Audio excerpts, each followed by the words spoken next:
My grandfather, or Harabaji as I called him, was just alright. My family and I grew up living with my paternal grandparents in a small town called Sebastian, Florida.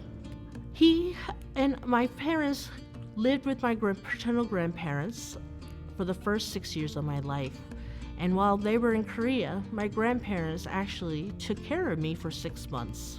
And being limited proficient at English, my parents and grandfather all spoke Korean in the house.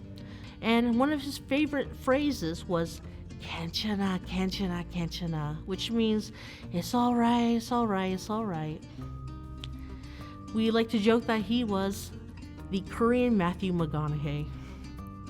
When my little brother took apart the camera, the brand new computer, the food can opener, and every mechanical object in the house, destroying hundreds of worth of machinery, my grandfather just said, 괜찮아, 괜찮아, 괜찮아. It's okay, it's okay, it's okay.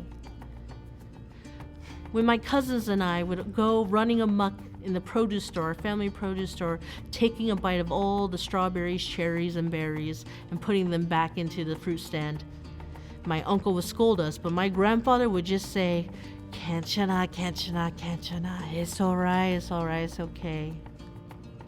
When I crashed the family produce golf cart that they used for the family store 6 times in a row, my grandfather would just say, 괜찮아, 괜찮아, 괜찮아. It's okay, it's okay, as long as no one was hurt.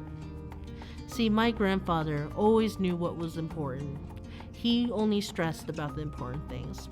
He was a man of few words, but when he did speak, everyone listened. So, as someone who always said everything was okay, things changed when it wasn't okay. My grandfather's cancer had come back, and it was in the final stages. And after a few months of hospitalization, the doctor told my family, my parents, that we should all be prepared to say our final goodbyes. You see, my grandfather and I were super close growing up. I mean, he took care of me while my parents were in Korea. And he also never reprimanded me for being who I was. And I needed that in my life. He was the only one that gave me space to breathe and to discover and learn. So when I come home from school every day, first person I called would be my grandfather. I would tell him everything that went on in my whole life, about my school grades, my tests, about competitions I've entered, about the mean bullies who picked on me. And eventually I started getting better in English and started getting better grades in school. And as my grades got better and I started speaking more English at home and outside of home, our phone calls became less. Our daily phone calls became weekly to monthly, until it became every other holiday.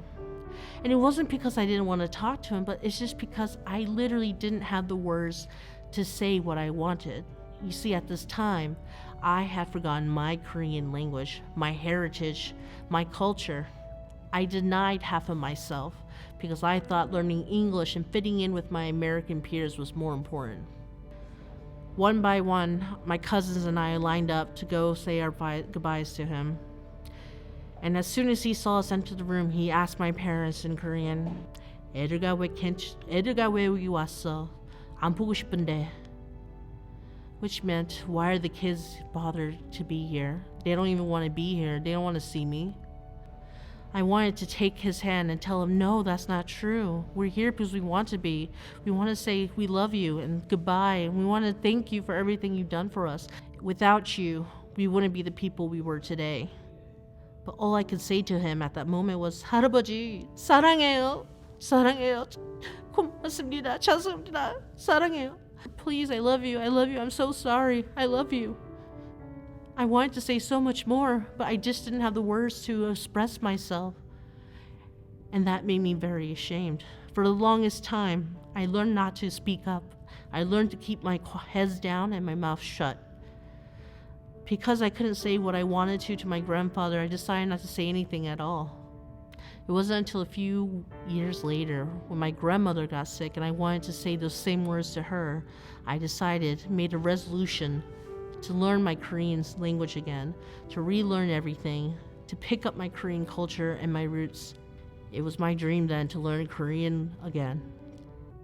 After taking classes and grammar courses and forcing myself to speak Korean in my household, I was able to speak it again.